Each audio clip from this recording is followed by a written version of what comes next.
Welcome to Garden Views. Interesting conversations with interesting people who have done and/or are doing interesting things. So sit back and enjoy.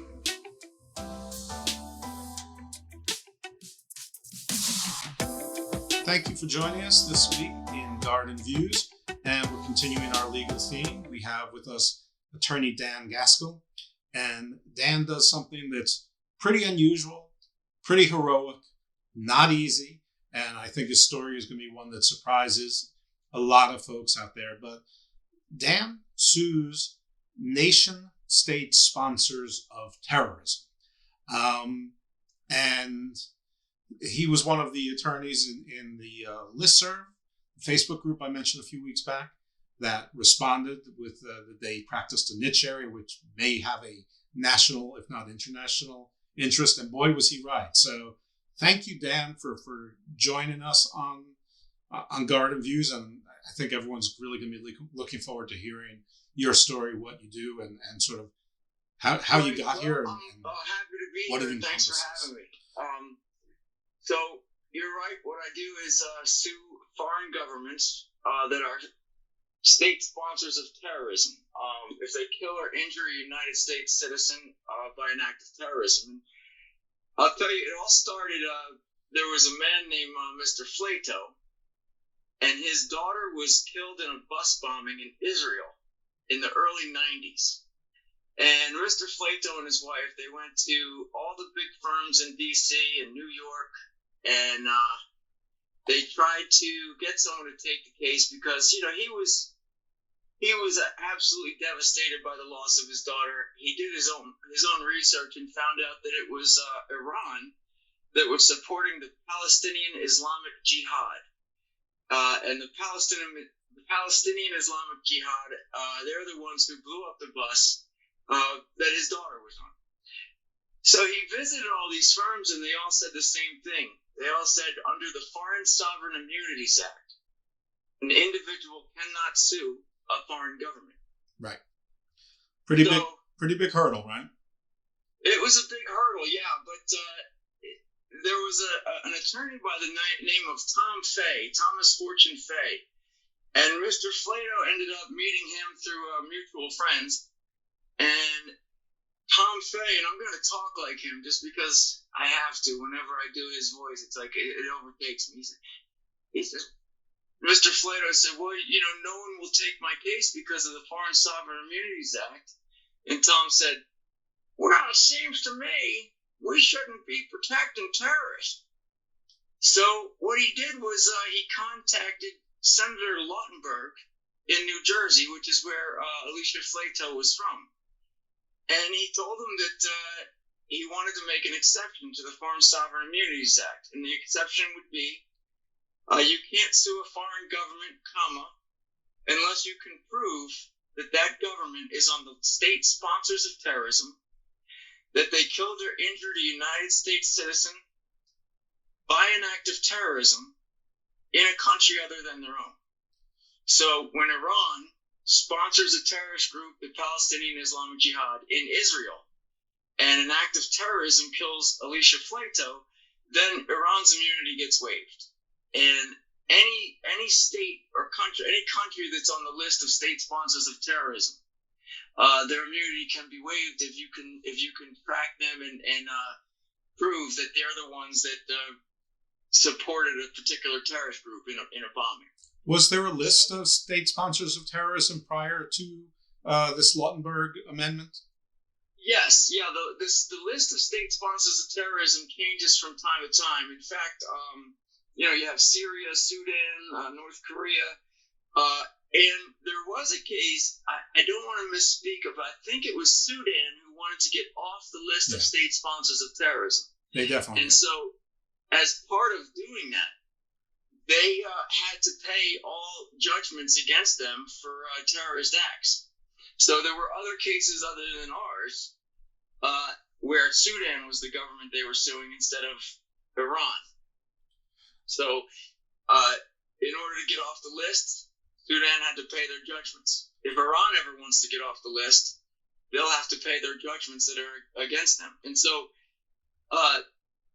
Tom Fay was successful and it's called the Flato Amendment. That's the amendment that allows you to sue a foreign government for terrorist acts. So step one was change federal law. That's right. Step one is to change the law. And we ended up changing the law several times, which is, to me, one of the most interesting parts. But Mr. Fay, who is a hero of mine and a mentor, and he did this again a few times. Besides the Flato case, there were two other kids that were killed on a bus in a bus bombing in Israel. Well, let's not leave Mr. Fay just yet, because I want to get a picture of his practice in his office. Was he a big office with lots of partners and lots of resources? Tom Fay was a solo practitioner. He did a lot of criminal stuff. He did in the 60s, he did a case where a guy goes into a car wash and kills 4 people and escapes with all the money. And he won that case. And there's actually a book out about it called Beyond a Reasonable Doubt. So when you say he did a lot of criminal stuff, he did criminal defense work. Let's clarify. That's right. Yeah, he was not a criminal himself. Right. He did criminal defense work, and he also did slip and falls on the metro. And in order to do this Flato Amendment, he literally went over $100,000 in debt. Talking to senators and representatives and traveling around the country and researching. And his wife was telling him, Tom, why don't you just get a real job and stop this silly terrorism stuff? But he didn't. And so he partnered up with another solo practitioner, and they did the Eisenfeld case, the Duker case. These are other bus bombings. And then Father Martin Loroshenko, who was one of the Iranian hostages.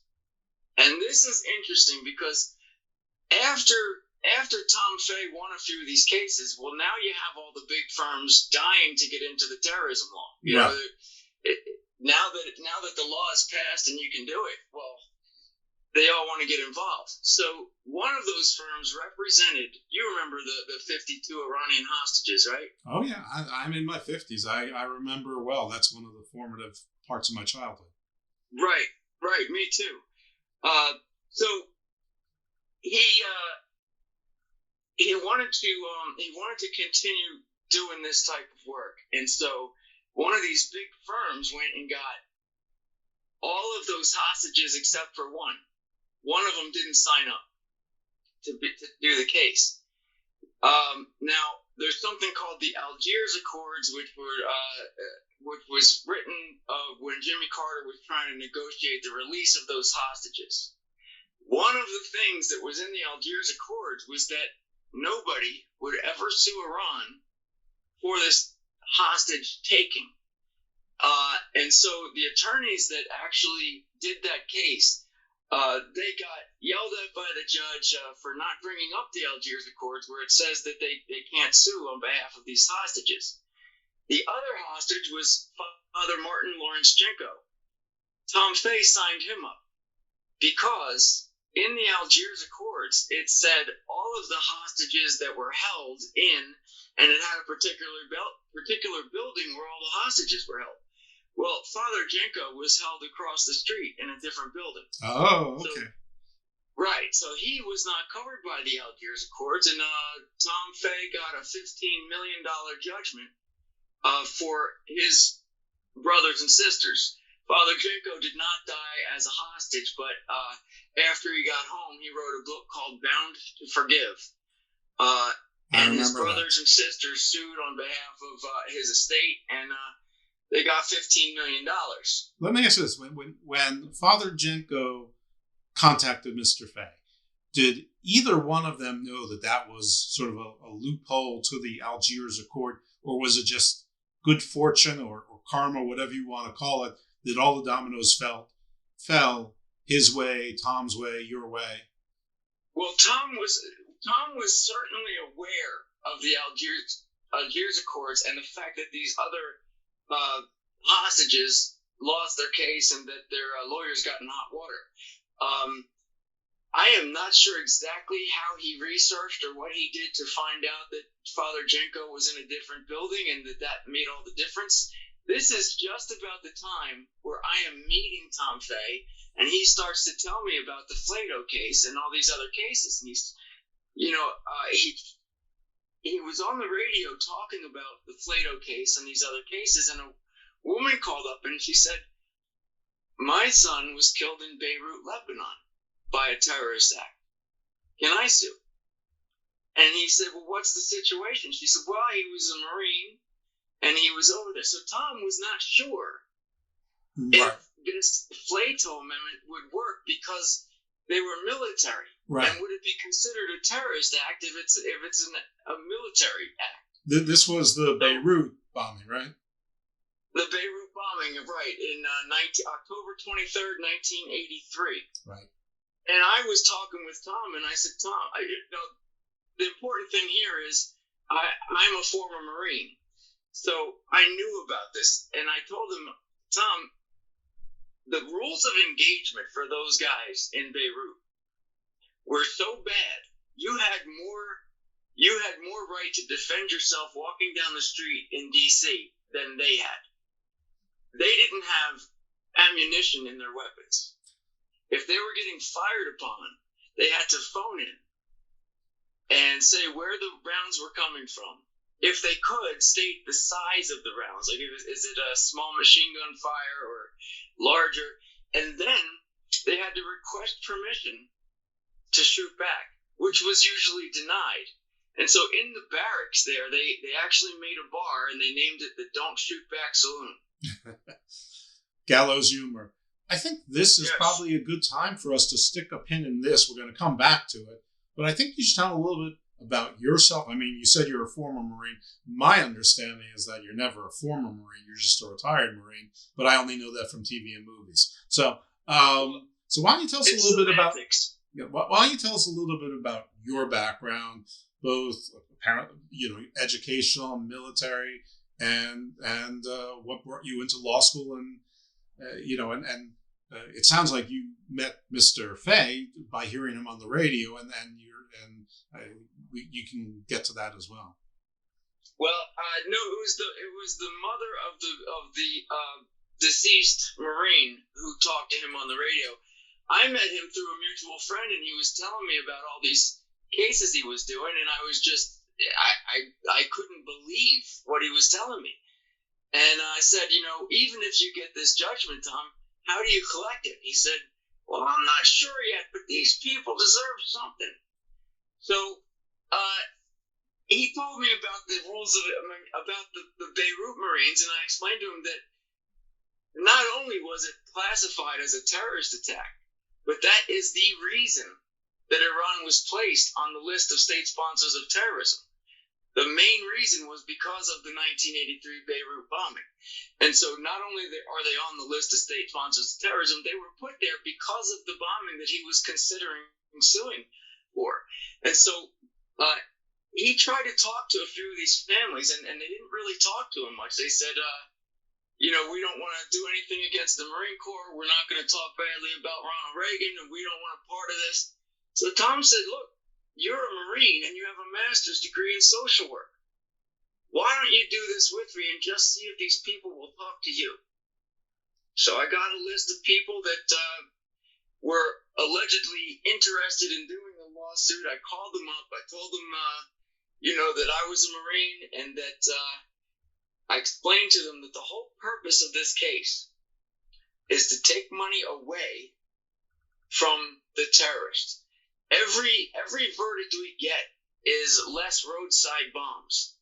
Every verdict we get is less money that's in Iran's. Iran used to put in their annual budget. They had a line for terrorist activity. Mm-hmm. They actually had a line in their budget for terrorist activity. They stopped doing that after these cases started. Sure. But Tom really, really believed in trying to help these victims. It was never about him getting rich. And some of the lawyers along the way that got involved, of course, were interested in making money. Sure. But Tom Fay was as pure as you could get. And he really just wanted to do something to help these families. And so I explained to him that any money we get, like if the United States government, if we get a judgment and the United States government says, okay, we're going to make some kind of fund to pay your judgment, we will refuse that. The purpose of our case isn't just to get money from anywhere. We want to get money from the government of Iran, from the people who killed your son or injured your son or your father or your brother.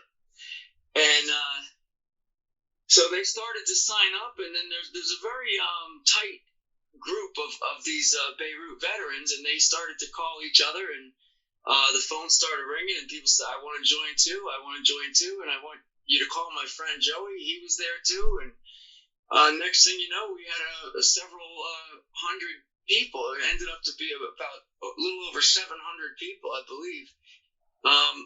And these people were either survivors that were in the building and lived, or family members of people who were killed. Of course. And then we also have a class of and that's one thing people always say to me, it's a class action. I just want to make it clear. It's not a class action, and that's because in a class action, most people are in a similar most of the plaintiffs are in a similar circumstance. In this case, you have some people who were killed, some people who have PTSD and nothing else, other people who lost their legs, and so not all of the plaintiffs are in the exact same situation. And so it was not filed as a class action. It was filed as individual lawsuits all together, so to speak. So it had all these different plaintiffs, but they were all injured in different ways. So 700 and change different suits. Right. Well, there were 241 service members killed that day, and they were not all Marines. And I'll tell you, in the beginning, I flew to California to talk to a woman named Judy, and when I, to see if she wanted to sign a retainer, and I said to her, well, this Marines case is about blah, blah, blah, blah, blah. And she started crying right there. And I said, I'm sorry, Judy. We didn't even start getting into this yet. I'm trying to think, like, why is she crying? And he said, Dan, my husband was in the Navy, but he counts too. And over the years, everyone calls it the Marine bombing and the Marine case and the Marine this and that. My husband was in the Navy, and he counts.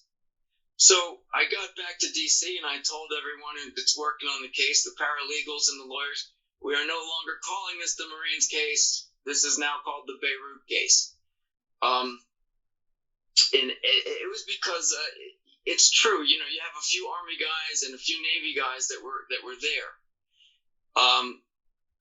And there's another group of plaintiffs who were not physically injured whatsoever, and they were maybe a mile away from the bombing. But they went to the bombing to help try to dig people out. And one guy was telling me he pulled a leg out, and he recognized the tattoo on that leg to be, I'll just say, Jones's tattoo. And so he said, we got this leg as Jones's tattoo, put this leg in Jones's pile. And someone said, there's already 2 legs in Jones's pile. He said, well, take the left one out, put it somewhere else, because I know this is Jones's leg. And so these guys worked days, and sometimes they would get food from the ship. They would bring in the food. They're not wearing gloves.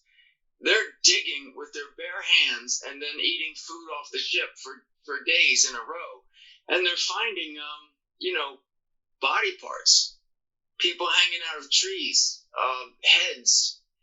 And so those guys, while they weren't in the building at the time and not physically injured, they do have PTSD, and so some of those guys are on the involved in the lawsuit as well. Okay, all right.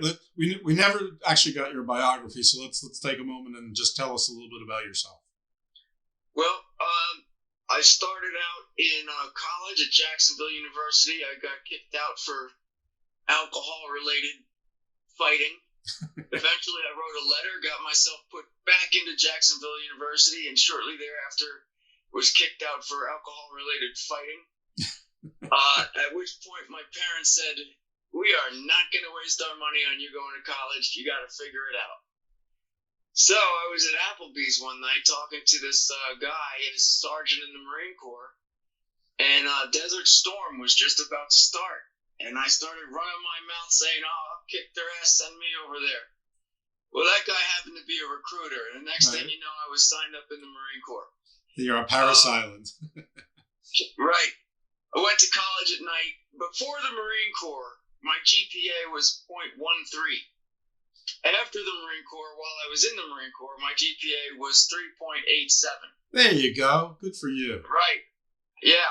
I Hooah. learned something sitting on the side of a mountain in February with below zero temperatures, sitting there for a week, thinking, why am I ended up in the Marine Corps. I'm here. I got to figure out a way to do something to not sit in the cold weather. Right. You went from a punchline in the Animal House speech to Doogie Howser. That's right. And you mentioned earlier about not being a former Marine, and what they say is, once you're a Marine, you're always a Marine. So you can't say ex-Marine, but for some reason you're allowed to say former Marine. So okay, fair enough.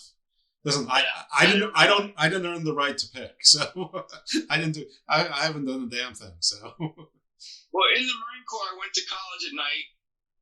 When I got out, I bounced around doing a few jobs here and there, and then my wife said, "You know what? You're going to go to law school." And so I said, okay. I went to law school, but I found a program that was actually a dual degree program, a master's in social work and a law degree at the same time. And so I did that. And it was after I graduated, I met Tom Fafay through these just mutual acquaintances, and then he said, he asked, why don't I do this with him? And I said, okay, I'll do it. And so we filed the case. We got all the information from all the plaintiffs that we could. And then we had to have a trial. And although it was a default judgment, Iran does not show up to defend these things. It's their, a legal tactic for them to not show up. Right. They don't to defend these cases, but we still had to prove to the judge's satisfaction that Iran was responsible for the bombing. So it was a full. I assume Iran doesn't acknowledge the jurisdiction or the authority period, but you still have to have an ex parte hearing, but you have to have a full trial at least to show. I don't know what the standard is. Is it preponderance of the evidence or clear and convincing, or is that even clear? It's, what, it is clear, and I can't remember. The trial was back in, 2007. But either way, the judge found it was beyond any doubt that Iran was responsible for this. And I'll tell you what we had. We had a guy named Danny Deffenbaugh who was an explosives expert, and he had scraped the powder back in 1983 off of the chunks of concrete and tested it. And it was an explosive called petin. It's actually a very long word that I can't pronounce, but for short they called it petin, P-E-T-N. And it was a rare form of petin. And the only government in that hemisphere that had that much of that type of petin was the government of Iran. We also had a 5-star admiral. He's deceased now. His name was Ace Lyons. He called me up out of the blue and said, "Are you Dan Gaskell?" I said, "Yeah." He said, "You're working on the Beirut case?" I said, "Yeah." He said, "My friend, General Smith's son, Captain Smith, was killed in that bombing. How would you like to have what they call in your business a smoking gun?" I said, "I'm listening." So I met him at the Capitol Grill. I was standing in front of the door, like, is that him? It's like I'm waiting for a date I've never seen. people walk, is that him? No, that can't be him. He's with that girl over there. Then a guy, the door like bursts open. A guy comes in with a cane with a giant gold eagle on the top of it. There you go. He looks tough as nails. And I said, are you Admiral Lyons? He said, call me Ace. Sure, of course. Right. We sat down and he had a top secret document that basically was from the palace in Tehran to the leader of Hezbollah. And it said, the time has come to take spectacular action against the Marines in Beirut. That's a smoking gun. That's a smoking gun. And so we got that document. We found an Israeli spy who had the same document, and therefore we were able to get it into evidence rather than using his top secret copy. And you know, when I said to him, you have this top secret copy of this thing, you can get in trouble, can't you? He said, son, I told you my friend's son was killed in that bombing. Right. By the time they come after me for this, I'll be long gone. Take the document. So we had those two witnesses, and then we had a witness that was an expert. He spent his whole life studying the government of Iran and terrorist groups, and he said that the terrorist group that did this was Hezbollah. And Hezbollah, this was their first big terrorist act. They were in their infantry. No, infancy. Infantile. What am I saying? They were a brand new terrorist group. Right, and so they were proud as a peacock about what they did, and they wanted everyone to know. That's right. And he said, he testified that there was absolutely no way that Hezbollah could have or would have done such an action without the approval of the government of Iran. We also had a guy testify with a burlap sack over his head. Okay. And he testified that he was in the room where they were helping get the truck ready. They're attaching the bomb to the truck, painting the truck to look like the water truck to carry water to the barracks, where they picked up the explosives, who gave the orders, all of that. So the trial was I mean, even if Iran did show up, there would be no way to defend themselves. There was that much evidence. So one guy that I did the direct examination of was the sergeant of the guard. And he said that he was sitting in the guardhouse and he heard, it sounded like a 2x4 cracking, like real loud. He turned around and he saw the concertina wire snapped, and there was this 5-ton Mercedes truck barreling towards the front gate of the BLT building. And I said, what did you think was happening? He said, well, I knew it was an attack. I don't know if guys were going to jump out of the back or if it was a bomb of some kind, but it was obvious that it was an attack. I said, what'd you do next? He said, well, the only thing I could do, I ran into the building and started screaming, take cover, it's an attack, take cover. And I said, well, you know that this truck is going into the building. He said, yes. And I said, you could have run into the woods over here. I'm pointing at the picture of the areas. You could have run into the woods over here or over here. He said, no, I only had one choice because there were Marines in that building. And there were sailors and other service members in that building, and I had to warn them. So I said, what happened next? He said, well, I looked right into the eyes of the man driving the truck, and he described the guy, and he said he looked at me with a shit-eating grin that just meant, I got you. Then I saw some flames dropping out of the bottom of the truck, and the next thing I knew, I woke up, and I smelled Pettin. I said, how did you know what Pettin smelled like? He said, when I was a little kid, my father was in charge of explosives for making the Pennsylvania Turnpike, and they used Pettin. And they had the old-fashioned thing where you push down on the T and, make the explosion. Yeah. And he let me push down on it one time, and it's a very particular smell, and I never would forget that smell. And he said, I knew it was pet, and he said you couldn't see anything. The dust and the grayness in the air, you couldn't see anything at all. But I heard a voice crying, saying, please make it stop. Please make it stop. Please, God, just make it stop. I don't care. Please just make it stop. And right near me, I saw 2 combat boots sticking out from underneath a huge boulder, a huge piece of the building. And that piece of the building was from the roof. And I could tell because the roof had certain markings on it. And I said, well, did you help the guy who was screaming, please help me? He said, well, instinctively, I went to try to help him, but my body wouldn't move. And I was laying flat on the ground. Somehow I pushed myself up to be on my elbows, and I looked at my hand, and I could see all the bones in my hand. And my flesh of the hand was still looked like a hand, but it was hanging halfway up my forearm. Ooh. And my leg was up on a boulder, and when I flipped over, my foot stayed hanging the same way. You could flip it like a propeller. It just wasn't attached.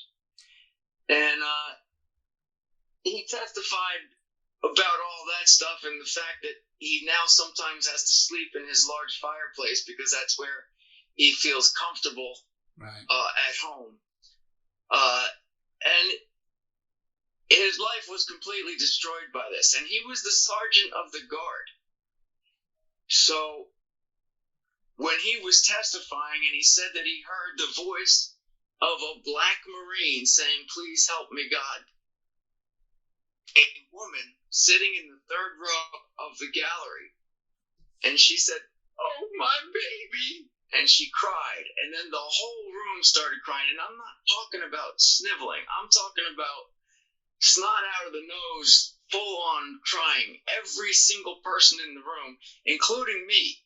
And I was trying to ask my next question, and I couldn't get it out because I had to take a few minutes to gather myself, and the judge was crying, and it was Judge Royce Lamberth, and he's a tough cookie. Right. He was up there crying, and then I said, Your Honor, I want to ask this witness one more question that's kind of outside the scope of evidence, and he's never going to see all of these people in the same room at the same time again, and I just want to ask him one question. And he said, you have my permission. And I said, Sergeant Russell, knowing that all of these people are family members and knowing that you're the sergeant of the guard, was there anything you'd like to say to these people? And he said, I stood up, I grabbed my weapon, I remembered I didn't have any rounds in my weapon. As sergeant of the guard, I had no rounds in my weapon. Even if I had rounds in my weapon, even if I had a rocket-propelled grenade, it was too fast, it was too big, that truck was coming in. And over the years, I've heard people say, you were the sergeant of the guard, this was up to you to stop this. And he said, if I stand up from this witness chair right now and die, I'm going to die with a smile on my face because I know I was a good Marine. The whole room erupted with applause. The judge said, we're going to take 10. With tears running down his face, and just walked out the back door. And that was probably now you got to remember, this is like my first direct examination out of law school. Right. That's a heck of a first trial. Right. Where do you go from there, right? I don't know. I'm pretty sure my first appearance was just an oral examination on a collections case in district court. So. And my knees were knocking together. We ended up getting maybe about 10 to 15 solo practitioners together, some small firms, to help deal with the quantity of information that we needed to gather. And but there were no big firms involved, and we ended up, after getting the liability judgment, where the judge said that Iran was responsible, the judge appointed about 8 special masters, and those special masters we gave damages information. So economic reports. Like, we would have Sure. someone testify. This guy was in the Navy.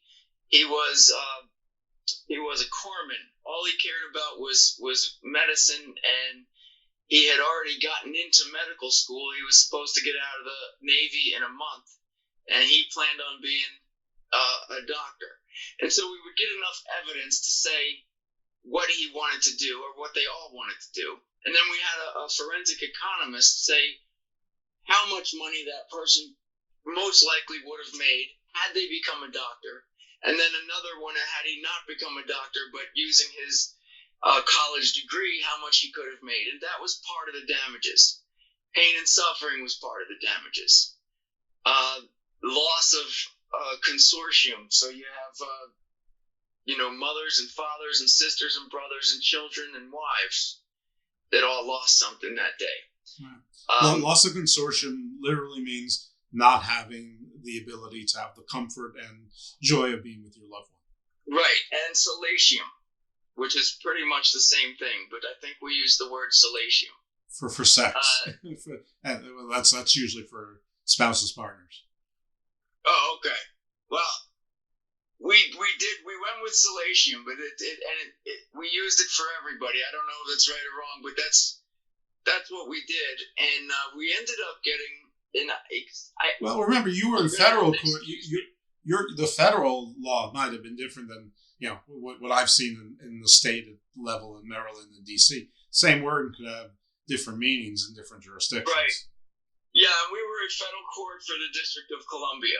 Yeah. Some people asked that, but we ended up, and you're going to have to excuse me, I don't remember the exact judgment, but it was several $1 billion. And then what happened was, out of all of our clients, they all got judgments. Like, the parents got usually $5 million. Brothers and sisters got $2.5 million. Children got about $2.5 million. But all of the people from Louisiana and Pennsylvania got zero. Really? And what happened is, at the time, there was no federal law for wrongful death. So we were using each state's law. And in Pennsylvania and Louisiana, you have to actually see the event happen in order to collect for wrongful death. Right. Or, I'm sorry, strike that. Emotional. Yeah, intentional infliction of emotional distress. So, in order to collect for intentional infliction of emotional distress, you had to have seen the actual act happen. Whereas in all the other states, if it was, even if you didn't see it, but it was something that was designed on purpose to make people feel emotional distress, you can collect. But not in Pennsylvania and Louisiana. So remember I said we had to change a bunch of laws along the way. We worked on and got a law passed that made a federal intentional infliction of emotional distress, and we went with the definition that most of the states had, not Pennsylvania and Louisiana. But just imagine you're in the room, your son was killed, and you're in the courtroom, and the judge's reading off the how much people are going to get, and he says, all the people from Louisiana and Pennsylvania, you get zero. And yeah, that's kind of people tough. felt like they were kicked in the gut, and so we went back and got the law passed for intentional infliction of emotional distress federally, using the definition that most of the states use, and we redid those claims, so the people from Pennsylvania and Louisiana did end up with judgments. So now we have a judgment, and people are saying, you could hang that judgment on your wall, but that's about it, because there's no way you're going to collect that money. And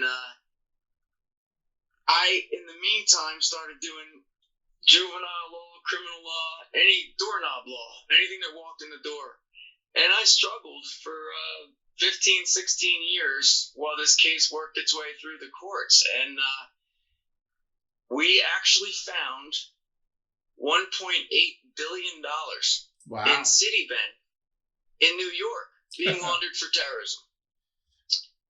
And Citibank does have plausible deniability. What happened was Iran put the money in a bank account, say, in Luxembourg, into an omnibus account. So it was a whole bunch of accounts that equaled billions of millions of dollars each. So each account had that much money in it. So they would change the name of it there and then move it to Italy. And then switch some of the accounts around, change the name of the omnibus account, and then, send it to Germany. Eventually it went through New York, and when it did, that's when we attached it. They had to use an account in the United States. They couldn't go to, a good thing they did. But they wanted the dollar. I guess even the big criminals make stupid mistakes. Yeah, so otherwise a lot of us wouldn't be in business. Yeah, that is for sure. But yeah, they got a little greedy. They couldn't just do it. I mean, aren't there other countries that use the dollar? Doesn't like Panama use the dollar and probably would have been a better safe. Well, I'm not trying to help anyone out there, but it just seems a remarkably stupid oversight for them to use a U.S. bank. I guess they just thought that they had covered their tracks enough. How were you able to trace it? You got to remember, a case like this had never happened before. Right. I mean, the Plato case and those cases did, but not anything on this level. How did you guys know that it was their money? Well, that's not something that I'm free to talk about. Okay. But if you're talking about money laundering, the people involved with money laundering are interested in one thing, which is getting money. Right. So if you happen to find somebody in that chain that is not getting the amount of money that they want, you can work with those people sometimes. Gotcha. So yeah. You cannot confirm nor deny that there was a source that had conflicted interests in this, but they had their own interests at heart. Right. I mean, that can happen, and I'm not saying it did happen that way, but the next thing that happens is... You got a tip. We'll just leave it at that. We have a judgment against the Islamic Republic of Iran. So they came and said that money belonged to the Central Bank of Iran, Bank Markazi. And it was a different entity. So our judgment was not against the Central Bank of Iran. It was against the government of Iran. And so the next thing you have to do is prove that Iran, the government, has day-to-day control over Bank Markazi. And you have to prove that they, appointed the officers of the bank, that they make all the decisions, the government of Iran makes all the decisions in the bank. And that litigation could have gone on for years, and we could lose. Enter a brand new law. And this law said, this is in between, it was the federal court found for us, and the lawyers for Bank Markazi appealed to the Supreme Court. So we thought there's no way the Supreme Court's going to take this case. They only take a few cases. And so instead of taking the case, they waited about a year and then asked the Solicitor General to weigh in. So the Solicitor General wrote a letter to the court saying that they should not take the case. So we felt pretty good about it. And about 8 months later, the Supreme Court decided that they are going to take the case, regardless of what the Solicitor General said. So then we have to wait for arguments. And meanwhile, this whole time, we're all drowning in debt. And we're all, every time we're inches away from getting this judgment enforced. And then something happens and we can't get it. So, and I want to reemphasize who we is, because we is not a law firm. It is a bunch of sole and small practices that have been working together and sharing. But we is your law office. I mean, your law office was you. Tom's law office was him. You guys were working together, but it wasn't So I mean, you were out of pocket. There are a lot of people that deserve credit. I clearly was not the brains behind this operation. Tom Fay was the brains behind the operation. It was his dream that he just refused to accept could not happen.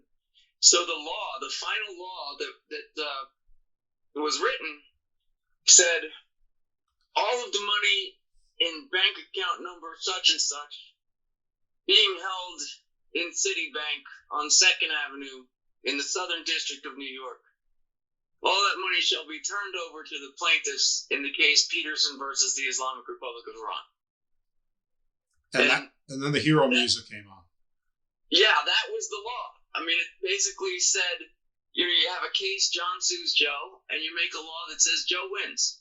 Right. So this is why, because I don't know how many of the audience even cares about this or is interested, but I am, and it's my show. So there's in law there's things called ex post facto and bill of attainder. And ex post facto basically means a new law is applied prospectively, not retroactively. And it sounds like the Lautenberg Amendment was applied retroactively. A bill of attainder is a law isn't supposed to be written to enforce against one particular legal person or party. It sounds like this one was. So how did you get over and around those things, or did it never even come up? Well, it did. If you go all the way back to the Lautenberg law, that was a separate law. That was the Flato Amendment that kicked everything off, right? The law that I'm talking about now, basically, we had originally written it broader, and I was not the writer. I was just one of the people who looked at it and said maybe we could change this word to that, But the law was written specifically for this case, and what the lawyers for Bank Markazi did at that point was went to the Supreme Court and said this is a separation of powers issue. If you have an open case and you have a law that says who wins the case, what is the judge's job? Right. So we went to the Supreme Court, and Ted Olson did the argument. We hired him to do the argument for that, and he was perfect for it. He had won some cases on that would for the left wing. He had won some cases where you would think it would be right wing, and his wife was killed in 9/11 at the Pentagon. So he was a perfect lawyer to do this. And wasn't he also a former Solicitor General himself? He was. Yeah. He was. So the argument, I was in the room and I could pay attention and hang on to most of the argument, but Ted Olson is a little bit brighter than me, and so I got lost in there a few times. But one thing I could tell you is that one justice was solidly on our side, and that was Scalia. Right. So, you go back to your respective law offices and you think, well, this one might be on our side, that one might be on our side, and I don't know if this one's on our side, and you try to count them up and say if you're gonna win or not. And so we knew we had Scalia. He was very obvious about who he was supporting in this. And so the next kick in the gut is Scalia dies before the opinion comes out. Now they're talking about, do they have to, if it's 4-4, we might have to rehear the case. It was just a mess. We didn't know what was going to happen. But eventually, Ruth Bader Ginsburg, in one of her final opinions, said that there's a point that the Bank Markazi lawyers have, in that she said, but there are several laws that have been written over the years for individual cases, and it's true that there might be a separation of powers issue here, but in this case, the legislative branch and the executive branch deal with foreign affairs way more than the judiciary branch. And in a case like this that has to do with foreign affairs, the judiciary takes a step back. And therefore the plaintiffs are successful. And that's when I was sitting in circuit court in Montgomery County, and every day, several times a day, I was going on the Supreme Court website and seeing if our case had been decided yet. And I'm sitting there in the courthouse next to a guy I did not know, and I see a link pop up that says Peterson versus the Islamic Republic of Iran decision, and it's in blue, which means I can click on it, and the answer is going to be there. 17 years of this case, of highs and lows, and we won, no, we didn't. Yes, we got, no, we lost again, back and forth and back and forth. I click on this link, and it's the end, one way or the other. I grabbed this guy's knee next to me. And he looked at me like, excuse me?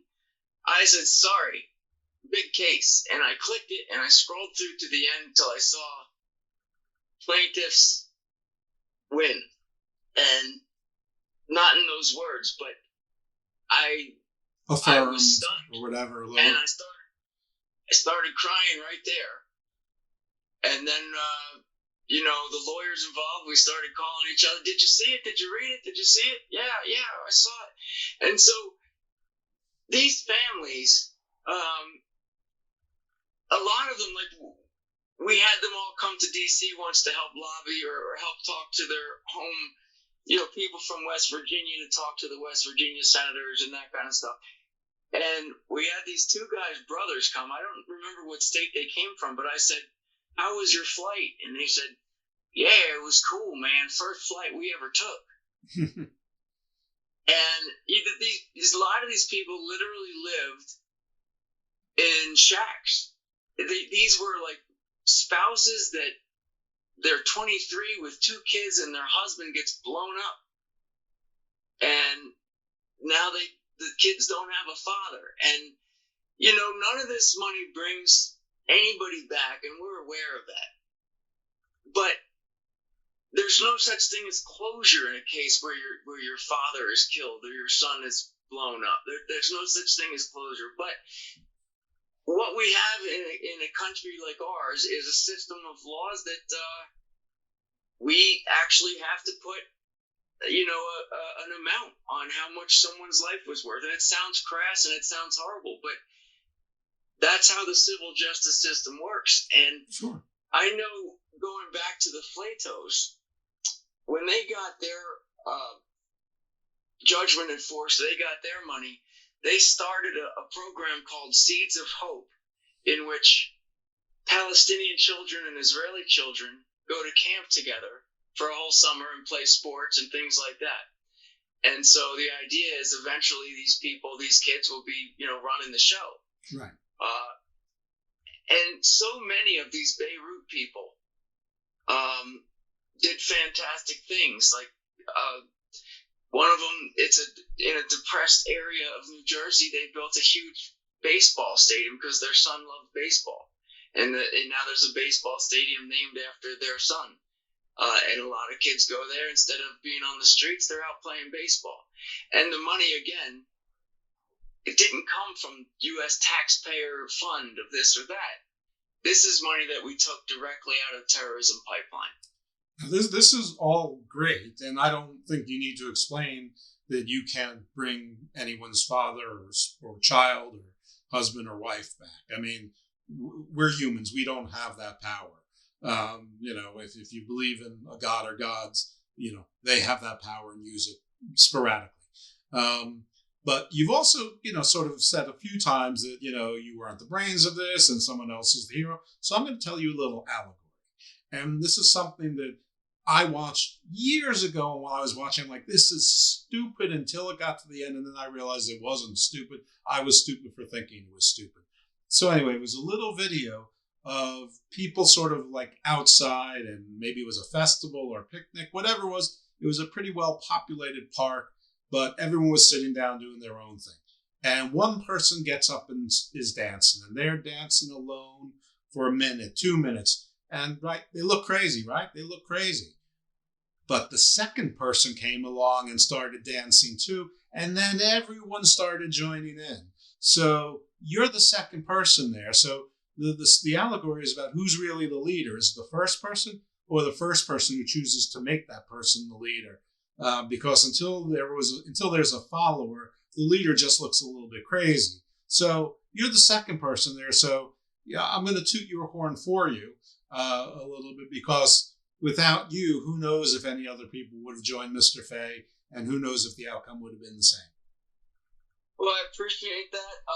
Mr. Fay would have done this with me or without me. He's don't ruin my story, Gaskell. Okay, but I'm kidding. The sad thing now is Tom actually has Alzheimer's now, and I take him out to hit golf balls once, when it's warm. Once or twice a week, I try to take him out, but I ask him, like, do you remember the Peterson case? And he'll say, no, tell me about that. And it's just, he did all of this stuff. I would say one of the greatest legal minds of our time, and just a great, great person all around. But do we have time for me to tell you about one of the children who lost their father? We absolutely do. So, in North Carolina, there was a 12-year-old girl. I'll call her Annie. Okay. And she was up in her bedroom making a sign that said, "Welcome home, Daddy," because the master sergeant, her father was a master sergeant, he was due home in 3 weeks. So, I was in the Marines. When somebody comes home, when a unit comes home, all the family members and friends show up with signs and, welcome home and crying. And so she was making a sign with rainbows and unicorns and welcome home, Daddy. And every person that I interviewed in that entire family said they had never seen a connection between a father and daughter, like between Master Sergeant Battle and his daughter. And it sounded very hokey to me, but Annie actually said to me that she felt her father die. Ooh. Now, I'm going to come back to that. Meanwhile, she's up in her room making this welcome home daddy sign, and she hears her mother screaming and crying, in which she described as the most heinous sound she's ever heard. She ran downstairs, and her mother was in front of the TV, watching as a list of names scrolled on the TV. She didn't totally understand what was going on, but in the upper left corner of the screen, she saw the building that she knew her father lived in. So, as I talked to all of these other family members, they said, we know that it doesn't sound right and it can't really happen, but she felt him leave. And she said he used to come home from work and take her fishing, and Mom would yell out the door, "Dinner's ready," and he'd yell back, "We're fishing." And they just were that close. And so she's up in her bedroom a few weeks after the initial report of the bombing was on TV, and she was watching the cows eat outside of her bedroom window, and it was very foggy. And she said she thought it was really funny because the cows would pick up their heads and you would see them, and then when they put their heads down to eat, you wouldn't see their heads, you would just see their bodies because of the fog. Sure. And she said that she saw the fog swirling, and then a car came into view. And the car had little flags on the front of it. And she saw two men get out of the car and brush each other's uniforms off and walk up to the door. And the two men came to the door and screamed. I mean, the mother screamed when she saw them open the door. She saw them stand there, and she just screamed no, and she passed out. Annie came down the stairs, and the men looked like they just had ghosts in their eyes. The mother was on the ground, and she knew that her father was gone. Well, there have been a lot of reports of people where the officers would show up and say, your loved one is gone, and then they would find them in a hospital in Germany or something. So that had been happening. People thought their loved one was dead, and found out later they weren't. So a neighbor comes by and says, listen, I just saw your father on TV. And it was 1983, so most people did not have cable. Right. But this guy had CNN, he had cable, and he said, look, they're going to re-show this thing in a half hour. And Mom said, go to his house and watch and call me and tell me if it's your father. So she goes to the house, and sure enough, there's her father walking around with other people in Beirut. And the guy he's good friends with the master sergeant, and he cries and he says, your father's alive. And she says, no, I felt him leave. He's dead. He's gone. So they call CNN and they say, we saw this tape that you were playing. And they said, yeah, that's file tape. That's from a few months ago. That's cruel. Yeah. So for a minute they thought he was alive, and then they found out that she was right, and she did feel it. Wow. There's one where a staff sergeant put a Lance Corporal, in a body bag. He was clearly dead. Put him in the body bag and went on to dig out more remains or more survivors. And little did he know, at the airport hangar where all these body bags were stacked up, somebody heard noises, groaning. And the guy that staff sergeant put in the body bag actually was still alive.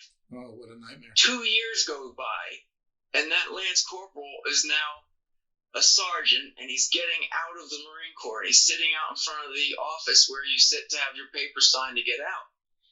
And that staff sergeant walks by and sees him sitting there, turns white as a ghost and says, you're dead. I put you in a body bag. And the kid smiled at him and said, I got out of that body bag. But the stories of the individual people, I mean, literally, I flew around the country for a few years just interviewing people, and unfortunately making them cry almost every time.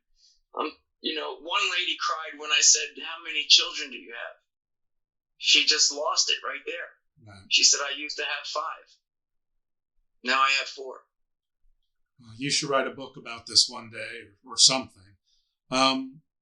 Are there other cases that you and your group are working on? Well, we do have, first of all, when this hit the newspapers that Beirut veterans were receiving, that their judgment was actually enforced, we got a whole bunch of new Beirut people who didn't know about the case. Right. So now we're doing another case for the Beirut veterans. Also, the same day, there was a bombing at the embassy in Beirut. So we're doing a case for those people. And then there's one, I believe it's Syria, but I'm not myself working on it. A woman in our office. We're still a firm with like maybe 3 or 4 lawyers. Mm-hmm. Amanda's working on one. In Africa, there's an American whose job is to get groups of Americans, and they do psychological interviews and all that to determine whether or not they'll be able to stay. He takes them through the jungle on a guided tour, and he actually has to have them psychologically tested to make sure that they would be able to handle some of the stuff in the jungle. So anyway, he's taking a tour, and they stop in Africa. They stop at the American embassy in Dar es Salaam, to report where they are and what they're doing. And while they're there, someone blew up the embassy there. So I believe that's Syria that was responsible for that one. But we're doing that case, and there's a few other cases we're doing as well. I remember distinctly that Libya was responsible for a flight, a TWA flight. I can't believe it. I can't remember the name or the number.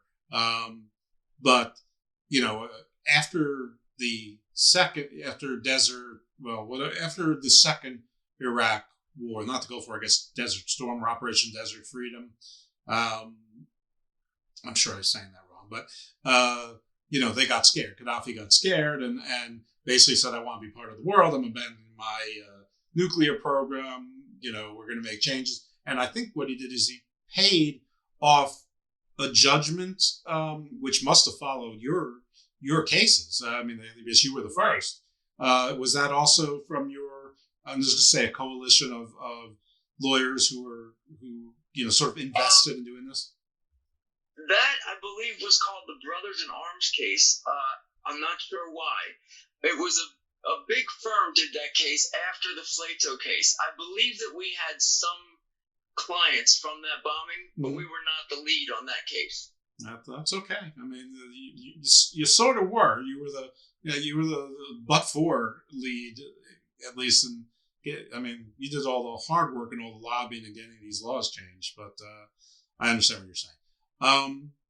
So yeah, this is really remarkable. Obviously, at every step a hurdle, including changing federal laws and local laws, and having to meet burdens of proof, and getting admirals who are willing to put stuff on the line for honor. Finding we found an Israeli spy that he said it very cavalierly, but that can't be the easiest thing to do, and getting tips. So very, very cloak and dagger in some aspects. And all it seems was because a folksy, good-hearted attorney who was basically a retail attorney doing street law, criminal defense, and, having a fair amount of success with it, but, slip and falls, personal injury, found that there was something wrong with the system and decided to change it, and got his merry band of independent contractor brothers and sisters to join him in this quixotic quest. But unlike Don Quixote, succeeded. So this is really and literally made new law and laws. Both. Yes. Both made new laws on the books and more law. And the audience may not understand what the distinction is, but one is statute, which is made by legislatures and signed by an executive, the president or a governor. And the other is holdings by a court, which is called case law. And they're both very, very important, critical. And in this case, both were changed, including at least one case that went to the Supreme Court and affirmed by what appears to be an unlikely coalition, though I'm sure not unprecedented, of RBG and Antonin Scalia. So really fascinating stuff. I have a million questions, but what you just said is if I was going to describe Tom Fay, I would say he's a kind of a folksy, good-hearted person. Just like you said, I can't describe this guy enough for you. He's just an amazing human being, and his daughter is now running the shop. Well, I'm picturing, a Matlock type of suit and voice, but Jack McCoy's, the first Law and Order prosecutor. I forgot his name too, but I sort of made a chimera of those two famous TV lawyers. So after Tom and I worked together for 3 years with this coalition of other people helping, and then I went out on my own, and started doing whatever I could do. And I was approached by several, they saw my name in the paper somewhere, and they contacted me, a bunch of people that wanted to do another Beirut case. And this is way back, just after Tom and I weren't working together. We were still we would still talk and hang out and stuff. But I went to him and I said, "Hey, Tom, I got a whole bunch of families that want to do another Beirut case. And I figure I would bring them to you since you're the one that brought me in." And he said, "Why don't you do it by yourself? I got enough money." All right. Well, hey, there you go. That pretty much says it all.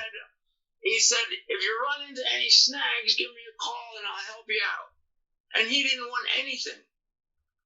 Good. That's terrific. That's great. Yeah. So all debt is paid. You guys are all solvent now. Your wife is no longer telling you get a real job? No, we're okay now. Okay. It all worked out. Is she convinced that you have a real job, in fact?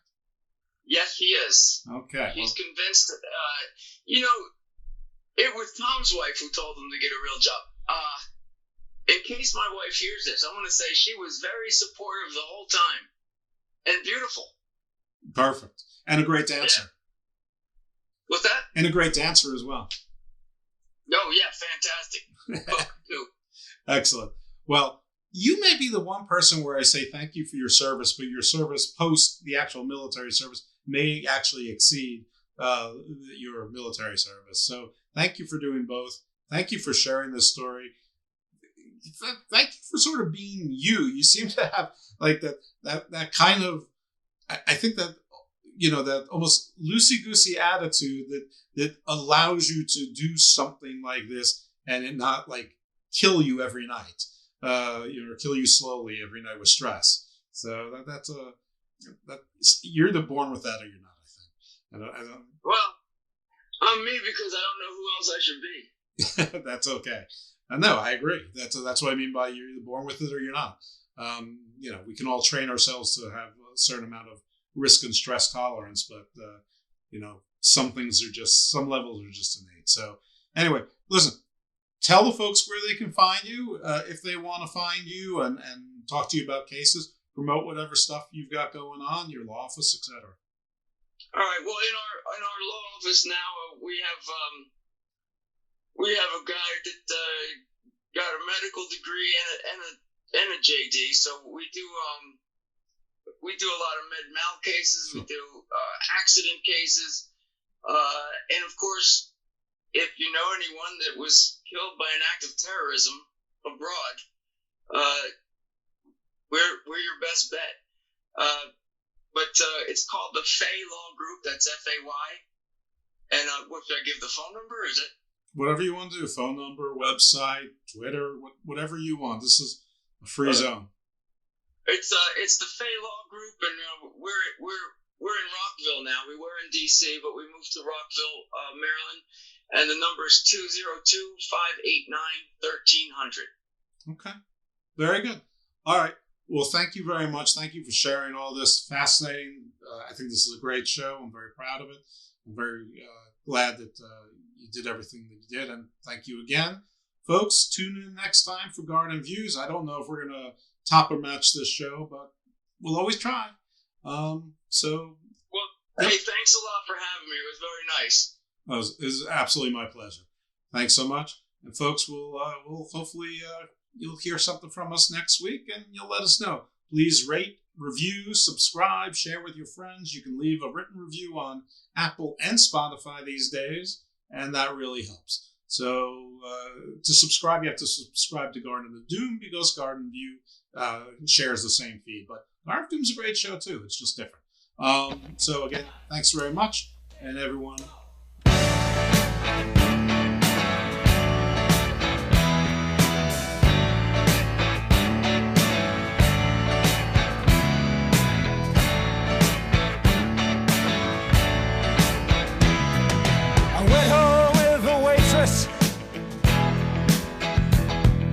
The way I always do.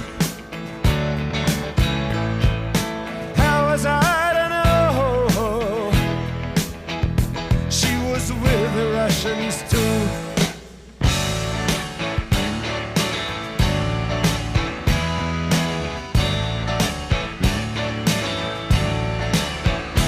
I was gambling in Havana.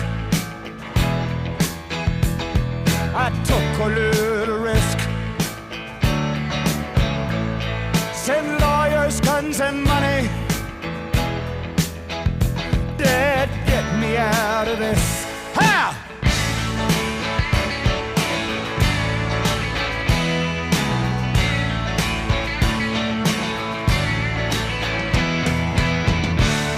I'm the innocent bystander. Somehow I got stuck rock and a hard place, and I'm down on my luck. Yes, I'm down on my luck. Well, I'm down on my luck. I'm hiding in Honduras. I'm a desperate man. Send lawyers, guns, and money. This shit has hit the fan.